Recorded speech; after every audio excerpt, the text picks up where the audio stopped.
Hey everyone, I'm Lily, and today I am going to be doing my end of 2018, beginning of 2019 Q&A video. So when I put out the survey for the channel, I asked for questions that people could submit to this Q&A video, and yeah, I'm gonna get through them. I've grouped them together, so they'll be in order. They'll be like, first will be like general questions about me and the channel and things. There'll be questions about media that isn't magic or D&D, and then it'll be D&D and then magic. So I'll probably comment with like timestamps of when all of them will be. But yeah, we'll get into that in a moment. So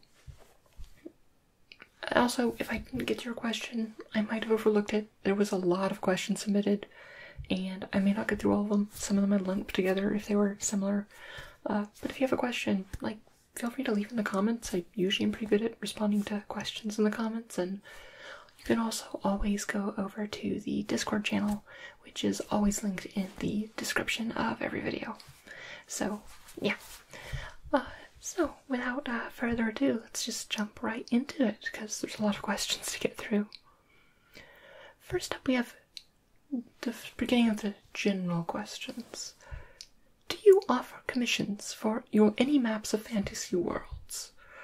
This is most referring to my kind of like cartography stuff, and yes, I do. If you are interested, you can email me at lilyharanart@gmail.com. I'll also link that in the description. Like, if there'll be just probably a big block of things that I reference.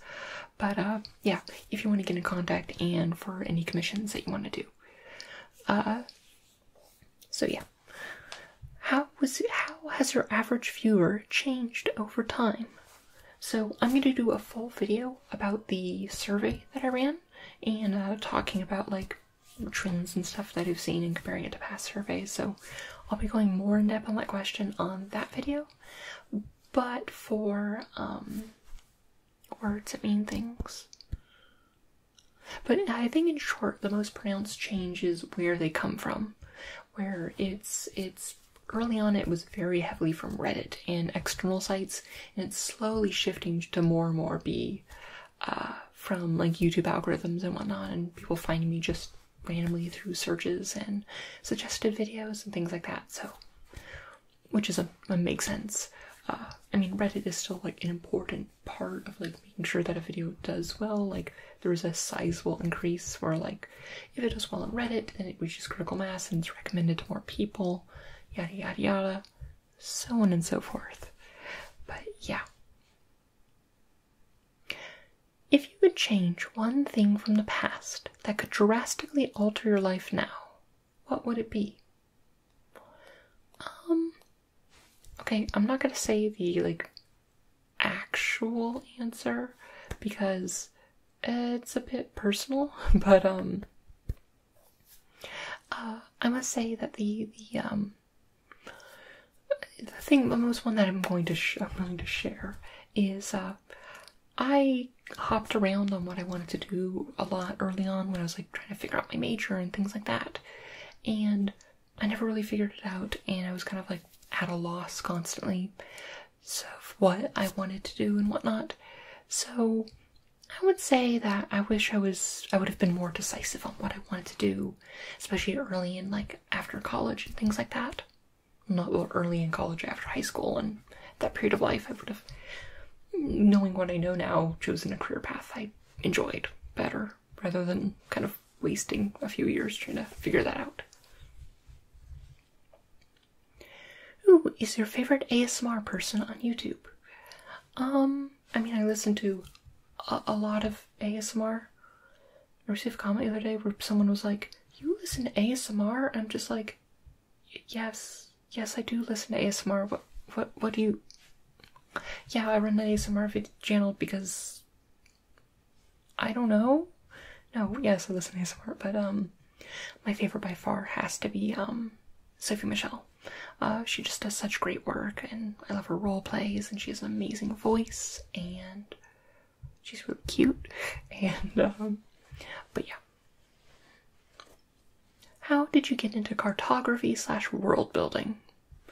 Well, world building itself, like, I've always been into D&D ever since I was like 6, so it kind of came hand in hand with that. But how I got into like the very fancy artistic cartography that I like do nowadays is I went to New Zealand a few years back, and of course I did all the Lord of the Rings stuff, like I visited Hobbiton and all the other places.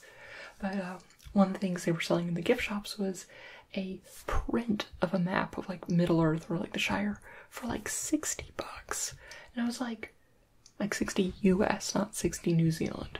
And I was like, I could do something. I could do that for like a lot cheaper. It'd be nicer and it'll be fancy. And I went home. And then I did. It was cool. And I enjoyed it. Is cartography different from other varieties of art? What things make it easier? Harder? I really should have just had a section for cartography. But in general, the main thing about cartography is that it's very precise, and this is a blessing and a curse where it's like very measured and detailed. There's no broad strokes when it comes to cartography. It's everything is very exact. You have to make sure it's meticulous to make sure that everything is just right. Otherwise, it just will end up looking wrong. That's why even on maps I'm very familiar with, like Middle Earth, I still go through and adjust them and make sure that everything is working out all right. With like the grid like measured out. That said, that also is kind of beneficial where it's like I don't feel like I have to do something new every time. Whereas like other artists, if you painted the same painting twice, people will be like, you just painted the same painting again. Whereas I'd be like, they want me to just make the same map because it's the same map. It doesn't change. It's a map. Do you focus on worlds being cool on the map or realistic? Do you have opinion one way or the other? When it comes to like my maps that I'm making, world building is a different matter altogether. Most of the time I'm going for a replica of like whatever the official map is. I mean, I have done some exceptions, but most people like want a replica. Like they want a map of Middle Earth that looks like Tolkien's map of Middle Earth, and then I make that. So it's more kind of focusing on the replication, and however cool or realistic it is kind of how it goes. Although when it comes to some video game maps, I will kind of focus more on the realistic angle, or like not necessarily realism, but like smoothing out, because oftentimes video game maps don't look all that appealing because they're made to be a video game, not necessarily to function as like, oh, this is like a real map or whatever. So I'll bend the rules a little bit for those. And on world building, when it comes to like actually designing a world, I could spend an entire video talking about that. Do you play any musical instruments? No, I do not. Do not have put me towards anything musical. I am terrible. No music for me. Are you into building computers at all? If so, some ASMR style educational videos teaching people about building computers could really be cool and useful.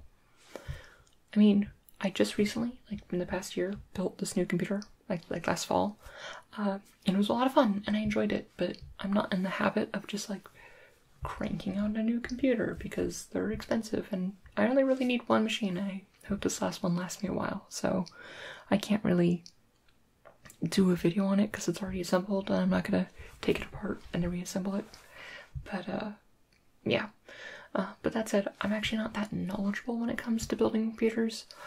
For the most part, I just kind of siphoned the thoughts of the people in the Discord. We were amazingly helpful. Thank you so much. You guys are amazing. Also, you should check out the Discord. It's awesome. But yeah. Number 10. I get this one every single Q&A video I do. Are you single? Yes, I am. I am also still very gay. So many ladies out there. Yeah. Call me. Except don't. It's kind of weird. If you could be a master of everything, what would you be? Now, obviously, there's kind of like the... Sorry, not a master of everything, a master of anything. What would you be? Putting aside, like, just the stuff that would make me money, which money is nice, and I'd probably go for something profitable. Putting that aside, because that's kind of like the easy answer. I would just like to be just generally very good at, comforting people. Like, I have a lot of friends who are going to go through a lot of stuff and a lot of crap and deal with it, and I just wish I could be more supportive and more, be there for them a little bit better and have, like, that intuition and empathy to do it better. Like, I don't think I'm terrible at that, but, you can always be better. And I just want to, like, make my friends happy. What's something we may not know about off camera? What's something we might not know about off-camera you? My room's a mess, but that's mostly because I'm in the middle of, like, cleaning it. I actually started shooting this video, last week, and I got halfway through it before I had to stop, and I'm gonna reshoot it from scratch, and I just like, ooh, let's do a room tour. But my room is seriously a mess, because I'm in the middle of, like, reorganizing a bunch of stuff, so that's not great. So, yeah, maybe I'll do a room tour video once that's all done. Important thing about me is, I should have thought of something. I am obsessed with pineapple juice. I love it. On that same trip that I went to New Zealand and learned how to make maps and stuff, apparently, like, in Australia and New Zealand, you can just get pineapple juice everywhere, like, everywhere serves it, and it's amazing. I love this stuff, and I can't get enough of it, and it's so expensive here, except for, like, at Trader Joe's, but it's so delicious. I love pineapple juice so much. I mean, I like anything pineapple. I do love pineapple. My stance on the pineapple on pizza debate is this. It's good if the pizza is fresh. If you have to, like, microwave it and heat it up later, I do not like it. But if it's fresh, I do like pineapple on pizza. Goodbye, half my viewers. But, yeah. And number 13. Why are you so beautiful? I don't know. I don't even try. Like, I don't wear makeup. Okay, one thing I'm trying to do with, like, 2019 is, like, be, like, a bit more conscious about my appearance and try to, like, do better jobs of, like, I don't know, taking care of my hair. I'm thinking about changing it. I'm thinking about actually getting bangs, so I'm not sure. Yeah. I'm just gonna be trying to be that, be a bit more, like, body positive and stuff like that. Because, like, I do know that, like, I feel good when I do that, and it helps my mood and my, like, state of mind, and I want to be better at that. So, my goal for 2019 is to be more egotistical and, like, post pitch selfies of myself more, so, yeah.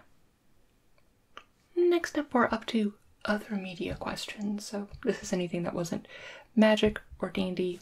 I kind of ordered them, so it's, like, general questions for people, things that, like, everyone cares about, and I know that, like, I use data from a survey where the first two sections everyone will care about generally, I guess, and then more people care about D&D than more people care about magic, and so I'll do the D&D first next, and then do the magic last, so it's like number of people will drop off, so you don't have to skip around if you don't care about, like, magic, because I know some people it's not their thing, so they don't care. So first up is, which actor's interpretation of Dracula is your favorite? I mean, I'm gonna have to go with Christopher Lee. He just does it very well. He just does very good kind of, like, villains. Number 2 is, how did you first get into gaming? Well, it's mostly my parents, and yeah, when it comes to, like, board games, my dad has always loved board games, and we always had to have, like, a huge board game collection growing up. I guess we still do.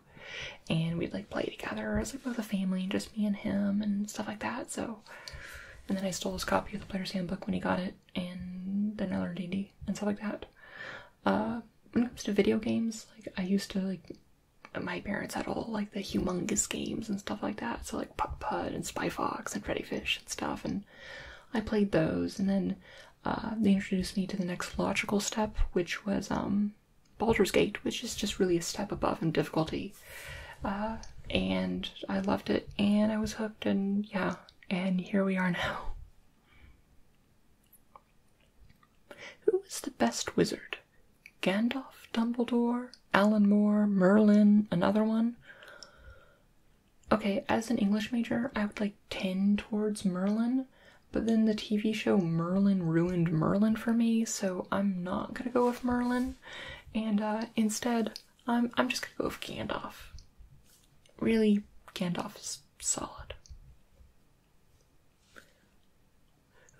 What is your favorite Pokemon? I hate what the internet's done to her and like the stereotypes surrounding people who like her, but I really love Gardevoir, and I just really like her, and I wish people weren't so creepy with Gardevoir, but I love Gardevoir. When did your interest in role-playing games begin? Was there any particular game or experience that sparked this interest? I previously mentioned it, but kind of like both D&D, like stealing my dad's Player's Handbook, and also just Baldur's Gate, because Baldur's Gate is awesome, even if it's like really hard and really like the I don't know how to describe it, but yeah, no, that's that'd definitely be, those two would be the most, and it's just like they just really stuck with me. I guess Baldur's Gate is technically D&D, and that segues nicely into our D&D questions. And the first up is, what is your favorite D&D snack? Okay, if it's just me, like I'm on an online game and I'm just like DMing or doing something, honestly, it's just a nice tub of popcorn. I love popcorn, and it's delicious. And there's like the, because like my current like main group for JRPGs, like they get into like in-character arguments all the time, just like constantly fighting. I don't know how they get anything done. Wait, no, they don't get anything done. That's why. But yeah. But then it's like just the middle image of just me like sitting back, like not have to do anything, just like eating popcorn while I just watch them duke it out with each other, yelling at Jolt, the worst wizard in the world. Yeah. In person, I have to go just with like chips and various dips, be it like bean dip, nice salsa, queso. Yeah. My family, like, I'm technically from Texas, even though I grew up in Seattle, and I don't see, like, the only thing I took from Texas was my taste buds, and yeah.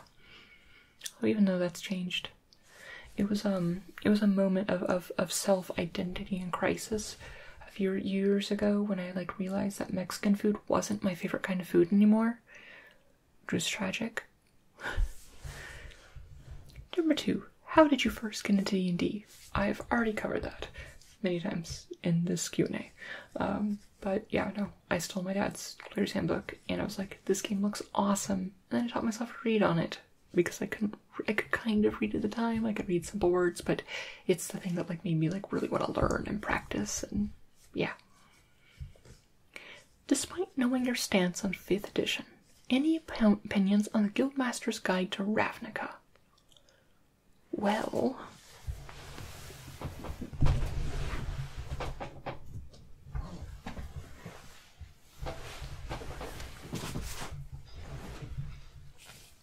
I quite like the Guildmaster's Guide to Ravnica. I actually think it's one of the better supplements for 5th edition that they put out.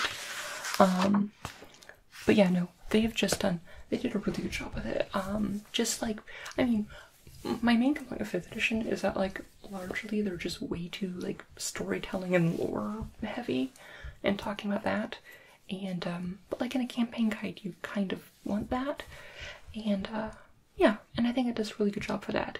And from like a magic lore perspective, it's really nice because it's nice to like, it gives a lot of insight to like the day-to-day like operations of Ravnica and not just the things that you'd see on cards, which is very like combat and things like that. So it's like a lot of the more the mundane of Ravnica, which is neat to see. Describe your favorite D&D scenario you've played or DM for. What is the funniest situation? Okay, I'm gonna combine these into one just because it's both my favorite and I think my funniest. And I mean, I've talked about JRPG all the time. I talk about the campaign setting of generic RPG all the time, but because it's amazing and wonderful. But yeah, no, it was probably the whole sequence where they went down to Galdoon, the drow city of Galdoon, and they entered a gladiatorial tournament or whatever, where they spent several months essentially slowly grinding through a bunch of waves till they could. But the whole time it was rumored about whoever they were there for a mystical crossbow and also their friend's soul, which were in the vault of the queen, the drow queen. And it was rumored it's like whoever can beat the queen's favorite champion will has their choice of anything they want in the vault. And they're like, okay, cool, we gotta kill the queen's favorite champion. Also, I decided on a whim that all the drow in generic RPG would have Russian accents, so that was cool. Yeah, but there was a whole sequence where they were trying to find weapons and stuff, but they were like, they couldn't find it anywhere. They spent entire going around town trying to find where can we pick up some new weapons or potions and stuff. But there had been rumors of a rebellion mounting, so they had banned all the combat supplies until they finally came to the lead where they were looking for. It's like, obviously, you're in the city of spiders. If you need to find some illicit goods, obviously, you need to go to the dark web. And that's how I spent 4 hours just setting up one pun. But then they go to the dark web, and they meet with the leader of the rebellion, who is, of course, Drizzt, because it's a generic RPG, and of course Drizzt shows up, even if it's not Forgotten Realms. And then eventually they finally get to face the queen's favorite champion, where it turns out they had been mishearing whatever he was saying. They kept thinking he was the king's favored champion, when in fact it was the queen's flavored champion. And they walk into the arena with him, and he steps forward and is like, "Do you know what the name of this ancient city is? What Galdoon means in the ancient drow tongue?" And they're like, "No," it's like, "Why, of course, it is Flavor Town." And then out rocks a Drider with the body of a spider and the upper torso of Guy Fieri, which we had an awesome token for, and it was sweet and amazing. And I'll post it right here where we had our icon of Guy Fieri, and it was amazing. Credit to Father Loris. I won't be linking your Twitter. I should. Okay, I'll link your Twitter with all the other stuff I put down there. But yeah, no, that was dumb, and I love that moment. It was just all the build up and suspense, and it was kind of really good for just a bad joke. Number 5 is, how many non-D&D games have you played? Do you have any recommendations?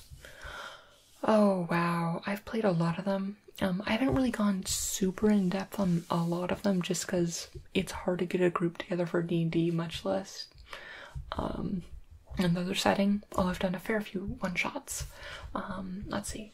I've done Fate, Exalted, Starfinder, the old Star Wars RPG, Call of Cthulhu, Vampire the Masquerade.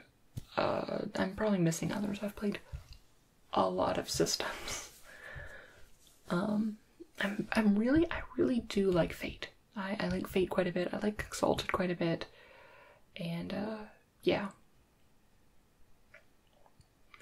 Would you ever consider doing a D&D/Pathfinder campaign with viewers?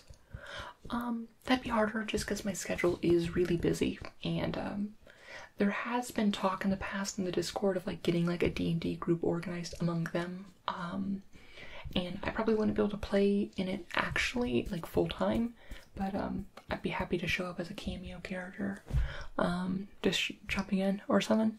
I am, though, in the midst of trying to get together a group of, like, ASM artists and other, like, community people to, maybe do, like, a few one-shots on Twitch or something.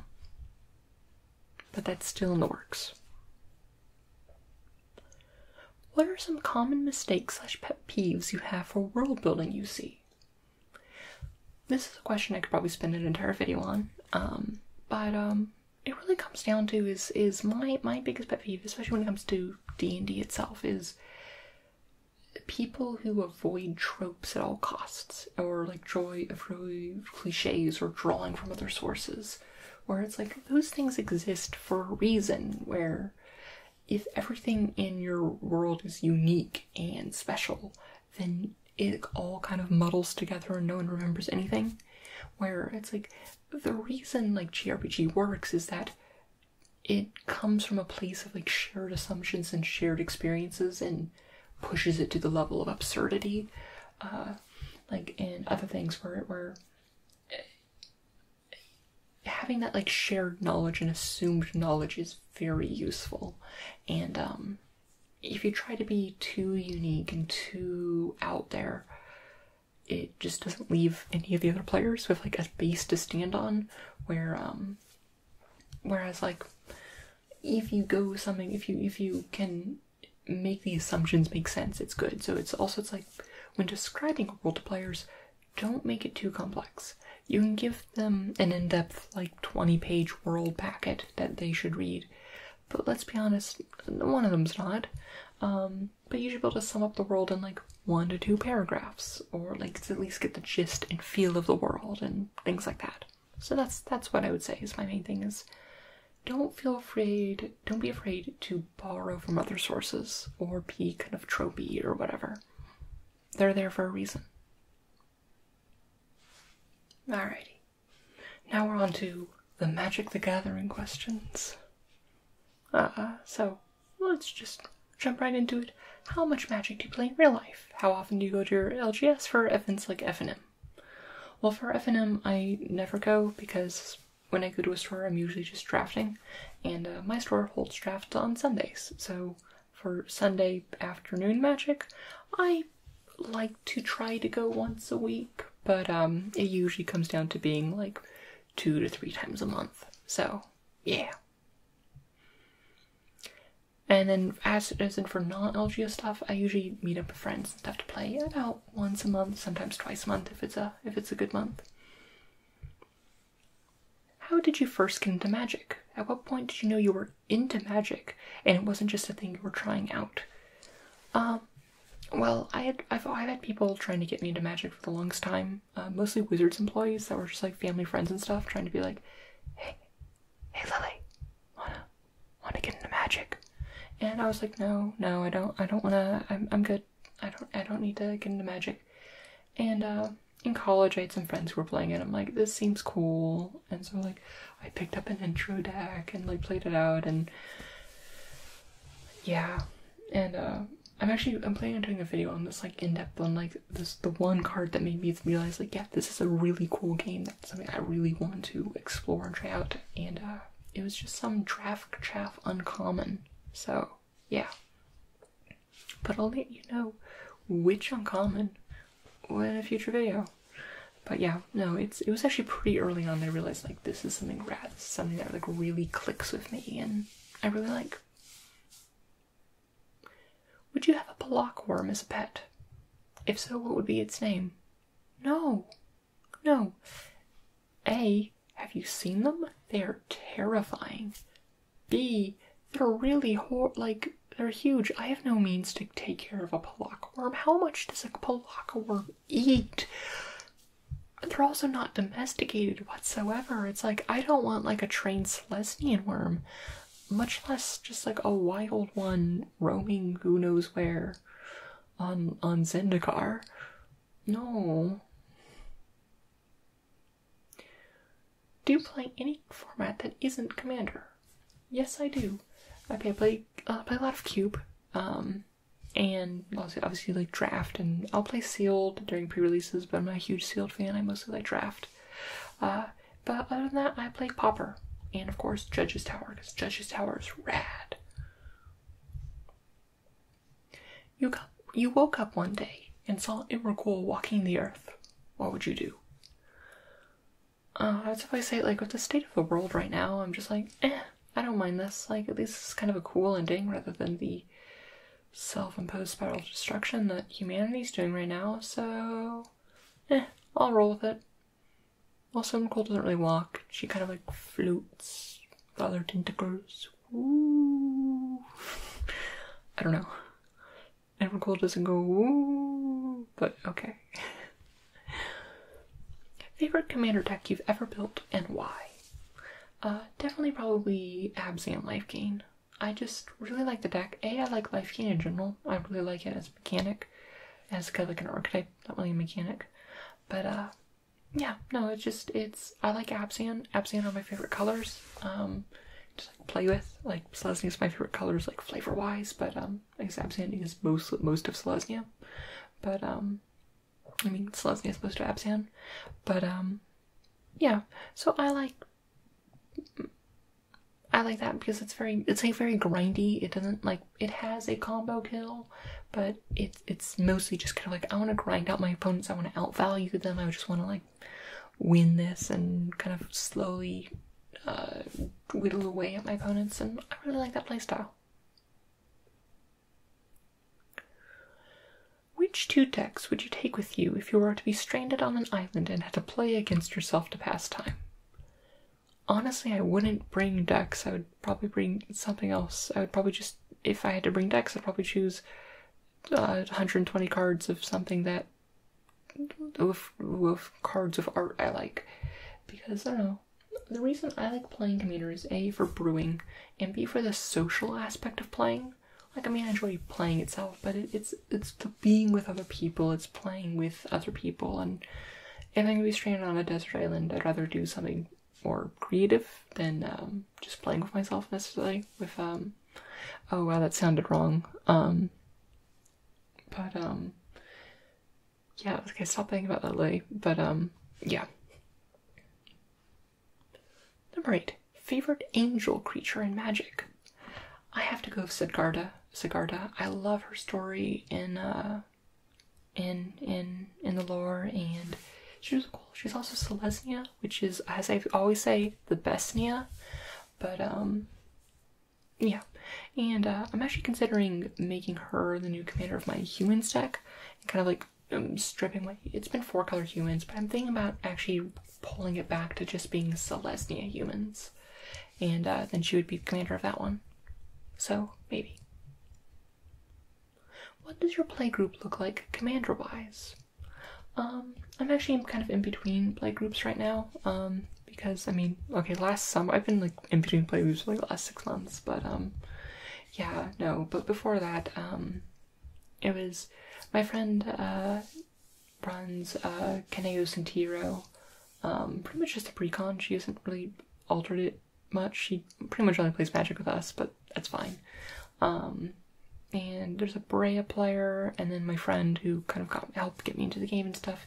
He plays all sorts of stuff. Like, he has a Simic Infect deck, a Mono Green Prison deck, which I have banned him from playing because it's miserable. And yeah, no, he brews all the time. Mono Blue Wizards is one of his favorites, and that's a cool one with Azusa. And yeah. And then there's me. I'll let you know my decks. And then of course, like, there's the play group of, like, when we meet up with, like, all the cosplayers at GPs and stuff, and that's pretty variable, and I never know, and I really need to have some weaker decks for them. Oftentimes I'll be loaning out my decks to them because either they don't bring one or they just don't have commander decks. But yeah, so what is your guild/color preference, and do you think it's an accurate way to understand a person? Personally, my favorite guild is the Selesnya, but I think myself personally, though, is very much mono-white. Like, very much, like, heavily focused on that. Like, I do see the elements of the green of Selesnya. I think if you were to put me in 2 colors, it would be Selesnya, but I'm much more white than I am green. And do I think it's an accurate way to understand a person? I mean, the color pie is an important aspect, but I think a lot of people also, like, when they look at the color pie, like, will put themselves into too many colors. They'll put themselves in like 3 colors, and that really doesn't happen for characters in the lore. But that's because, like, every color of the pie is reflecting a different part of a person, and it represents, like, every person has all 5 colors in them, and it's that reflection of humanity in a lot of ways. And really, like, based on like what they value and what they strength is, actually it's a beautiful system and one of the most ingenious ways of like describing a person or character.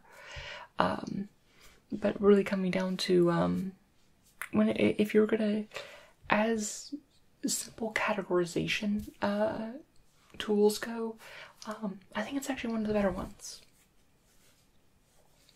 Number 11. I haven't been numbering these, but this is magic question number 11. How many decks can you brew in a year? Okay, this one is how many can you brew in a year, not do you? And those are 2 very different questions. And when it comes to how many decks I brew in a year, I find myself brewing about 1 a month or so. So 12. I could do more, but I don't know. I don't need to be brewing all the time. I also spend a lot of my out of like gameplay time now just curating my cube and stuff like that. Number 12. How much money have you spent on Magic? Have you sold cards ever? Was it worth it overall to spend that much money? How do you feel about the concept that Magic can be seen as a pay-to-win game?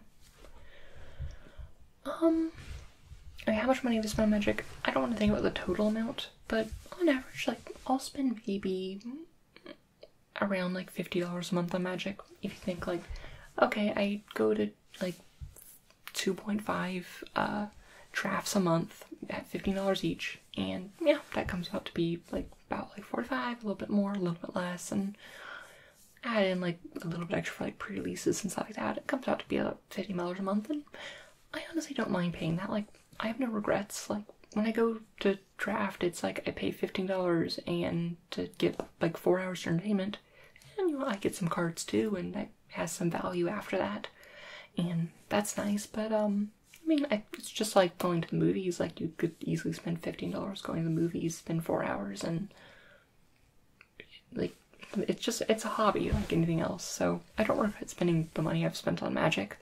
Like, it's all about budgeting and self-control, like any hobby. And have I ever sold cards ever? No, I haven't. I just haven't done it. I haven't had a need to. I don't know. I also just like kind of like, it's nice knowing that my cards have value, that if I needed money, I could sell them to get money. But I really don't tend to think of my cards as like liquefiable assets. Just because it's like, there's something like, my collection is like something close to me, and like obviously I'll care about card value when it comes to like trading with other people and things like that. But yeah. No. Well, that is it for this video. Well, I hope you enjoyed the video.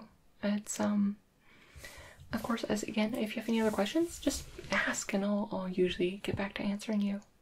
And yeah, I think I'll probably do these videos about once every 6 months. I think that's a good like time period instead of just an arbitrary when I have X subscribers. So yeah, like maybe I'll do one earlier if like I get a huge boon and it's like, oh look, Lily, in 2 months, all of a sudden, oh my goodness, I have 100,000 subscribers. Oh my goodness, that's not gonna happen.